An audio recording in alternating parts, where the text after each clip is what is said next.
ارسل اور زینی کا رشتہ۔ تجزیہ کہتا ہے کہ ارسل تو بہت محبت دکھا رہا تھا، لیکن زینی کی وہ جو خاموشی تھی، وہ دوری، وہ یہ بتا رہی تھی کہ بھائی صرف محبت کافی نہیں ہوتی کبھی کبھی۔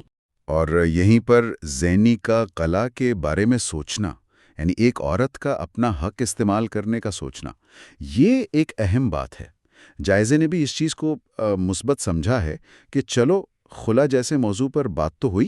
ہاں، یہ بات تو ہے، لیکن فوراً ہی وہ معاشرتی دباؤ والی بات بھی آ گئی۔ دادا کے ڈائیلاگ تھے نا، معاف کر دو، وقت دو رشتے کو۔ جی جی۔ تو جائزے میں یہی کہا گیا ہے کہ یہ بالکل ہمارے معاشرے کی عکاسی ہے، جہاں اکثر عورت سے ہی امید کی جاتی ہے کہ وہ سمجھوتا کر لے۔ صحیح، لیکن تجزیہ یہ بھی کہتا ہے کہ زینی کا جو وہ فیصلہ مؤخر کرنا تھا، وہ شاید کمزوری نہیں بلکہ صورتحال کو سمجھنے کی ایک کوشش تھی۔ اچھا؟ جی، لیکن ساتھ ہی وہ یہ بھی سوال اٹھاتے ہیں کہ اگر زینی کا کردار زیادہ مضبوط دکھایا جاتا تو کیا وہ خواتین کے لیے زیادہ پاورفل پیغام ہوتا؟ مطلب وہ حقیقت پسندی اور ایک متاثر کن پیغام میں توازن والی بات ہے۔ یہ تو ہے، ایک مشکل توازن ہے۔ اچھا، پھر کہانی میں وہ ٹویسٹ بھی تھا، خاندانی سازش والا۔ ایک بھابھی ہیں جو زینی کی جگہ لینا چاہتی ہیں۔ ہاں، وہ تو ٹپیکل ٹی وی ڈرامہ والی بات ہو گئی۔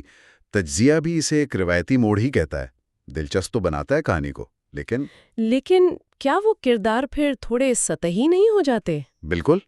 جائزے میں بھی یہی مشورہ ہے کہ اگر ایسے کرداروں کے جو محرکات ہیں ان کو تھوڑا کھولا جائے، تھوڑی گہرائی دی جائے، تو وہ صرف برے نہیں لگتے بلکہ زیادہ حقیقی لگتے ہیں۔ صحیح۔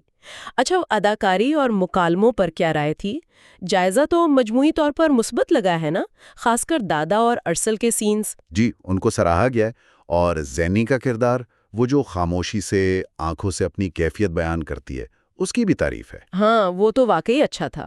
لیکن یہ بھی کہا گیا ہے کہ کچھ مکالمے نا تھوڑے لمبے اور کہیں کہیں مصنوعی سے لگے، جو رفتار کو تھوڑا سست کر دیتے ہیں۔ یہ مسئلہ تو اکثر ہوتا ہے۔ تو خلاصہ کیا ہے پھر؟ مطلب تجزیے کے مطابق کس نے حساس موضوعات کو چھیڑا؟ خلا کا حق، مردوں کے جذبات، یہ سب اچھی باتیں ہیں۔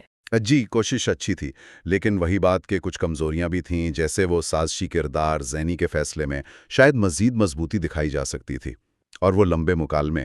واقعی یہ گفتگو کافی دلچسپ ہے ہی، خاص طور پر یہ دیکھنا کہ ڈرامے کس طرح اصل زندگی کی پیچیدگیوں کو دکھانے کی کوشش کرتے ہیں۔ بالکل، اور یہ ہمیں ایک اہم سوال کی طرف لے جاتا ہے جس پر سوچنا چاہیے کہ یہ جو میڈیا ہے، خاص طور پر ہمارے ڈرامے، انہیں خلا جیسے حساس موضوعات کو کیسے دکھانا چاہیے؟ کیا بالکل حقیقت کی طرح، چاہے وہ تھوڑی تلخی کیوں نہ ہو، یا پھر کچھ مثالی مضبوط کردار دکھا کر ایک پازیٹو پیغام دینے کی کوشش کرنی چاہیے؟ یہ توازن کیسے بنے، یہ ایک غور طلب نقطہ ہے۔